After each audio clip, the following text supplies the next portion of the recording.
할렐루야. 5월의 첫 주일을 맞는 소송중앙 성도 여러분, 여러분 모두가 하나님 안에 한 가족인 것을 믿습니까? 우리 함께 이렇게 고백해 보겠습니다. 우린 주 안에서 한 가족입니다. 우린 주 안에서 한 가족입니다. 아멘. 오늘 본문, 출애굽기의 본문은 십계명의 제5계명입니다. 우리가 잘 아는 대로 십계명의 1부터 4계명까지가 하나님과 인간과의 관계를 규정해 주는 계명이고, 5번부터 10번까지의 계명이 인간 사이의 관계를 규정해 주는 계명인데, 그 중에 인간관계 계명의 1번 계명이 부모 공경하라는 계명입니다. 날이 갈수록 핵가족이 더 보편화되다 보니까 이제는 부모를 공경하는 일보다는 자식을 잘 기르는 일이 훨씬 더 중요한 일이 되었습니다. 그래서 이제 부모 공경 또는 효 이런 가치들이 마치 먼 옛날 고래짝 묵은 것처럼 여겨질 때가 더 많이 있는데요. 그럼에도 불구하고 우리가 이 10계명의 5계명을 먼저 생각하는 것은, 먼저 우리가 동의 좀 해야 될 것은요, 이 10계명이 오늘날에도 우리 모두가 공통적으로 지켜야 할 영원한 윤리적 규범이 될 수 있다라는 것을 동의해 주어야 오늘 설교가 진행이 될 것 같습니다. 여러분 동의하시죠? 네. 설교 이 10계명 다 빼버릴까요? 그냥 성경에서 지워버릴까요? 그건 아니죠? 네, 성경에 10계명이 계속 존재한다는 것을 동의해 주시는 것을 전제로 오늘 본문 말씀을 다시 한번 읽어보겠습니다. 자, 내 부모를 시작.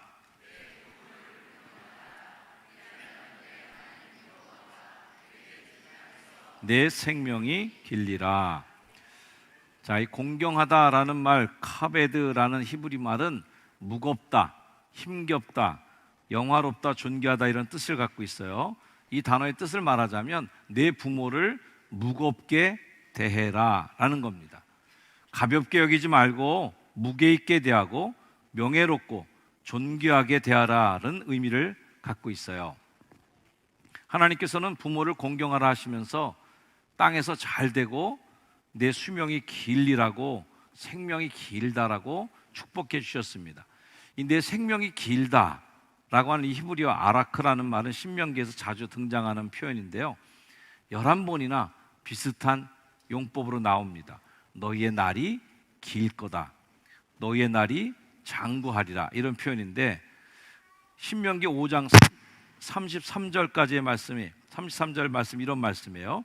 같이 한번 읽어보겠습니다. 시작. 너희 하나님 여호와께서 너에게 명령하신 모든 도를 행하라. 그리하면 너희가 살 것이요 복이 너에게 있을 것이며 너희가 차지한 땅에서 너희의 날이 길리라. 자, 너희의 날이 길리라, 이 복이 나오기 전에 너에게 명령하신 모든 도를 행하라. 그리하면 너희가 살 거고 복을 받을 거고 차지한 땅에서 오래오래 살 거다라는 복을 주신 겁니다. 이 출애굽기의 말씀도 마찬가지인 거죠. 복을 주시되 반드시 어떤 조건을 수행할 것을 요청하는 말씀입니다. 하나님은 부모님들에게 권위를 부여해 주셨습니다.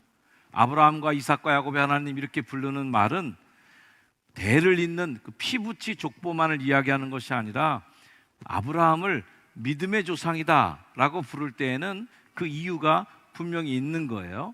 하나님이 구원을 베푸는 데 있어서 아브라함과 이삭과 야곱, 요셉으로 내려가는 이 피부치의 역사를 통해서, 그래서 아브라함을 믿음의 조상을 선택하여서 믿음을 이어가는 유업으로 삼는 큰 매개체로 아브라함을 사용하셨기 때문에 우리가 믿음의 조상 이렇게 부르는 겁니다.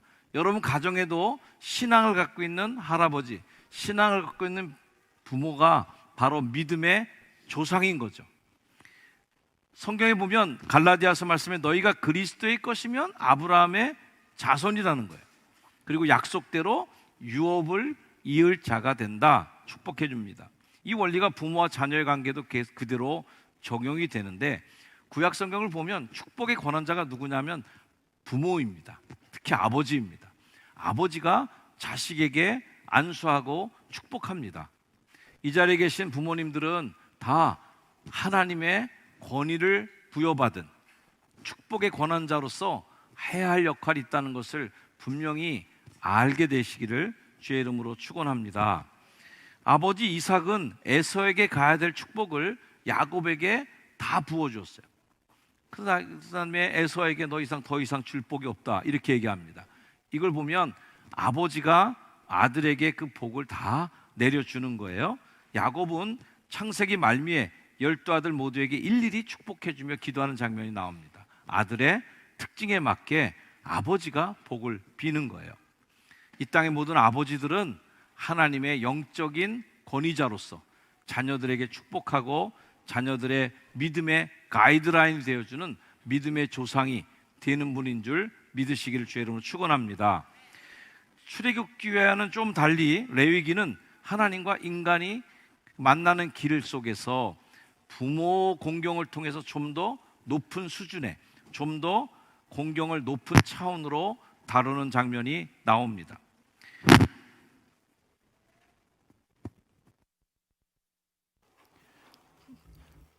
자, 레위기의 본문을 말씀드리자면 하나님과 인간이 만나는 방법과 길을 보여주는 책이 레위기입니다. 자, 제사를 통해서 하나님 어떻게 만나야 되는지, 하나님은 어떤 제물을 받으면 좋아하시는지, 어떤 제물을 받으면 기분이 안 좋으신지 자세히 설명해 놨어요.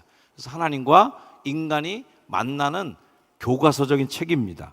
특별히 레위기 19장은 하나님이 인간을 만나시면서 우리에게 어떤 것을 요구하는지가 적혀 있어요. 자, 19장 1절 2절 읽어볼까요? 시작. 여호와께서 모세에게 말씀하여 이르시되 너는 이스라엘 자손의 온 회중에게 말하여 이르라. 너희는 거룩하라. 이는 나 여호와 너희 하나님이 거룩함이니라.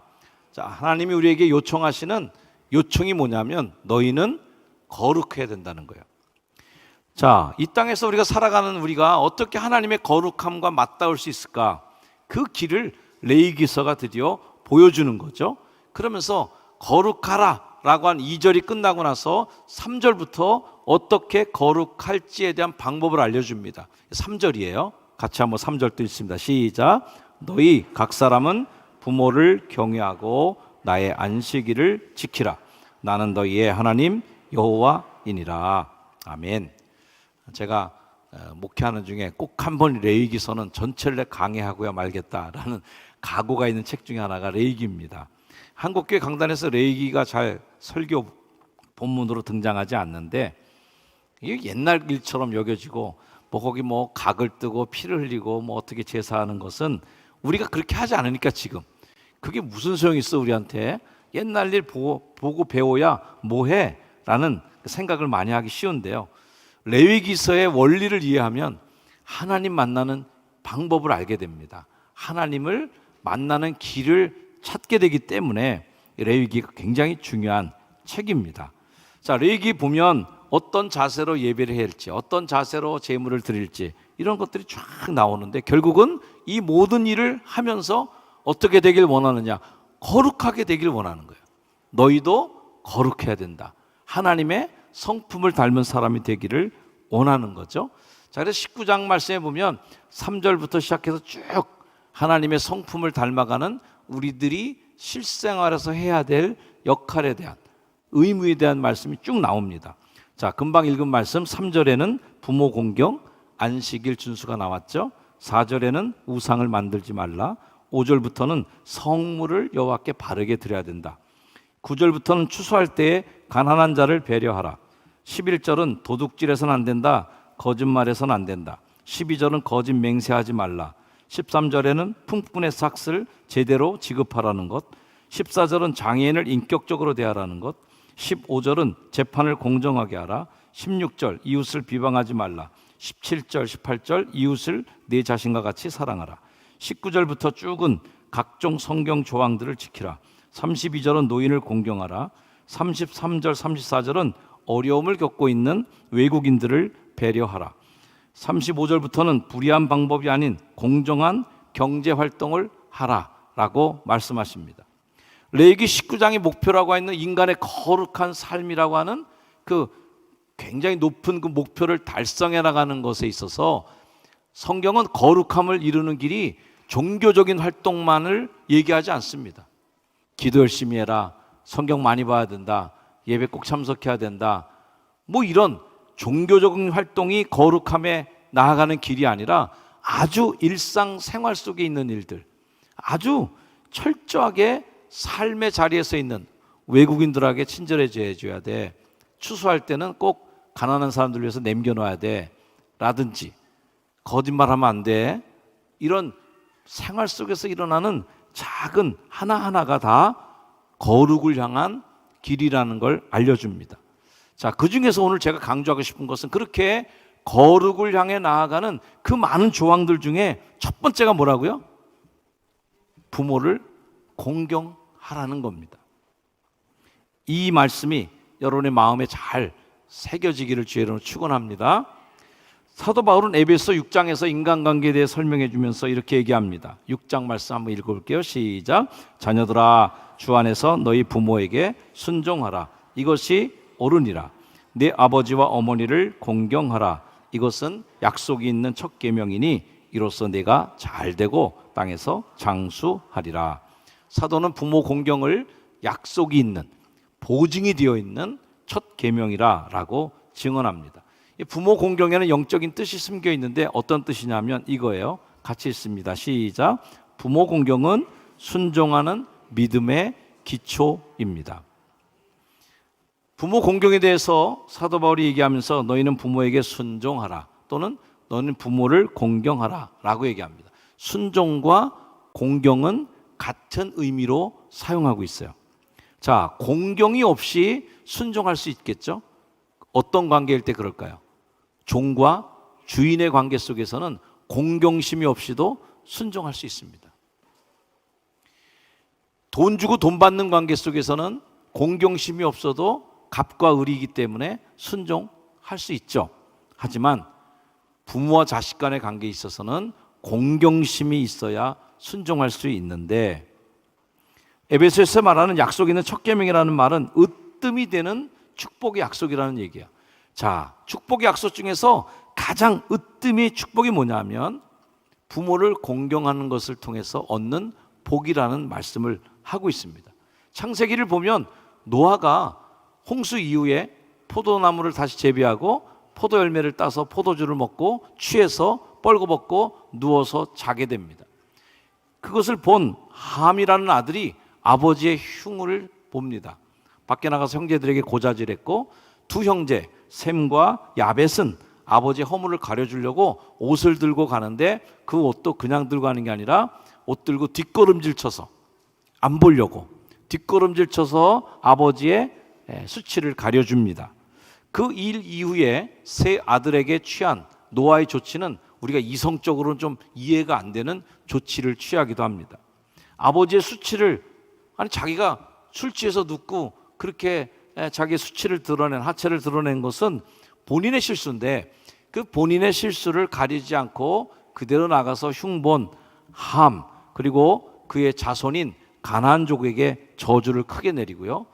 반면에 그 수치를 가려주었던 셈과 야벳에게는 큰 축복을 내리는 것을 봅니다. 노아의 사건은 아직 십계명이 이 땅에 등장하기 전에 있었던 사건이었지만 부모 공경이 하나님의 구속사를 이뤄가는 데 있어서 얼마나 중요한 요소인지를 보여주는 것이죠. 자, 이 구속의 역사 속에서 나타난 이 많은 스터디를 통해서 성경은 믿음을 걷는, 믿음의 방향을 제시하는 것 중에 부모 공경이 선택이 아니라 필수라는 것을 보여줍니다. 우리 한번 따라합시다. 부모 공경은 선택이 아닌 필수입니다. 내 부모를 공경하라, 이 말씀은 해도 되고 안 되고 되는 게 아니라 필수라는 거예요. 루터는 제5계명, 이 계명을 이렇게 해설합니다. 부모는 하나님의 대리자입니다. 그러므로 공경심과 경외심을 갖고 하나님을 섬기듯 하나님의 대리자인 부모에게도 그렇게 대해야 합니다라고 설명했습니다. 여호와를 경외하는 것, 믿음의 길을 배우는 것은 어디서 배웁니까? 가정에서 배웁니다. 가정에서 뭘 통해 배웁니까? 부모 공경을 하는 걸 통해서 하나님 공경하는 걸 배웁니다. 눈에 보이는 부모를 공경하지 않는 그 자녀가, 그 사람이 어떻게 눈에 보이지 않는 하나님, 그리고 그 하나님을 특별히 우리가 하나님 아버지라고 불리는 하나님을 어떻게 공경하고 순종할 수가 있겠냐는 거예요. 우리 자녀들이 어릴 때부터 가정에서 부모를 공경하는 신앙을 배우고 실천한다면 여러분 가정의 자녀들이 잘 되고 땅에서 잘 되고 이 땅에서 그 생명의 긴 복을 누리게 될 줄로 믿습니다. 역사의 주인 되신 하나님께서는 어릴 때부터 그렇게 자라는 아이들에게 지혜를 부어주실 거고 지식을 채워주실 줄로 믿습니다. 우리 사랑하는 어린이들도 이 자리에 많이 와 있어요. 아유, 우리 목사님이 옛날 얘기 하시는구나 라고 생각하지 말고 성경의 원리 속에 부모를 공경하는 이 일이 얼마나 중요한지를 깨닫고 내 눈에 보이는 어머니, 내 눈에 보이는 아버지께 잘 해드리고 순종하고 공경해드리는 것이 하나님을 섬기는 일의 첫 출발인 것을 꼭 기억하는 여러분 되기를 축복합니다. 부모 공경은 선택이 아니라 필수적인 실천 사항입니다. 이 귀한 진리가 여러분 각 가정마다 잘 전수되고 이어져 내려가서 우리 효성중앙교회 모든 성도의 가정들은 다 복받는 복 있는 성도의 가정 되기를 축복합니다.